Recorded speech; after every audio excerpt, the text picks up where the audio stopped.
If you need to turn to an ally for help, do not bother to remind him of your past assistance and good deeds. He will find a way to ignore you.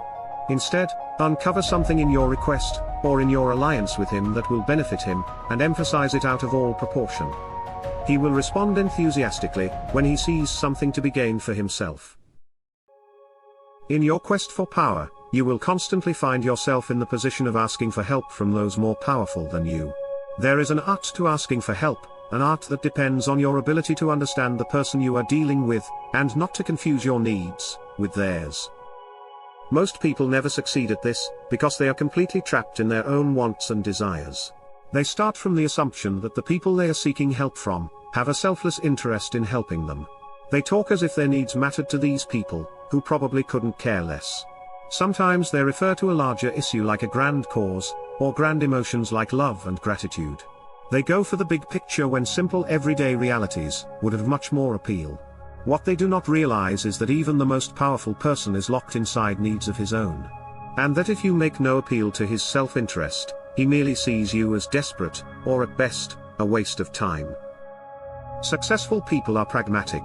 They are more interested in what you can do for them in the future, rather than your good deeds of the past. Helping someone in the past does not carry a debt of obligation. You have no rights to anyone's help. Not only is a man not obligated to be grateful, gratitude is often a terrible burden that he gladly discards. You need to appeal to self-interest, and that involves creating value. Every person you deal with is like another culture, an alien land with a past that has nothing to do with yours.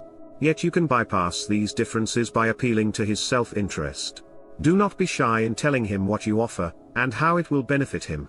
This is the language all of us speak and understand.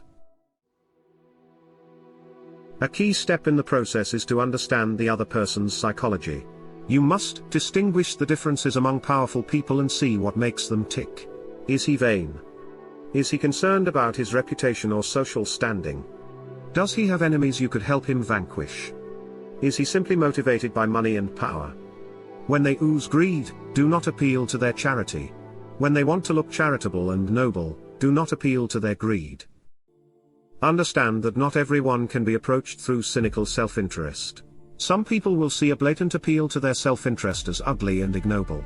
These people may be motivated by self-righteousness, or feeling superior to those around them. Or they have the need to demonstrate to others they have a good heart. When you beg them for help, you emphasize their power and position. They are strong enough to need nothing from you except the chance to feel superior. This is the wine that intoxicates them. They will gladly help you, provided it's done in public, and for a good politically correct cause. It is their pleasure to give, and to be seen giving. Don't be shy, give them that opportunity. Self-interest is the lever that will move people. People always attempt to do what they believe to be in their best interests at any given time. Once you make them see how you can in some way meet their needs, or advance their cause, their resistance to your requests for help will magically fall away. The key to getting what you want in life is to think value instead of rights. Giving others what they want motivates them to give you what you want. You need to find out what they value and then help them get it. At each step on the way to acquiring power, you must train yourself to think your way inside the other person's mind. You must see their needs and interests, and get rid of the screen of your own feelings that obscure the truth. Master this art, and there will be no limits to what you can accomplish.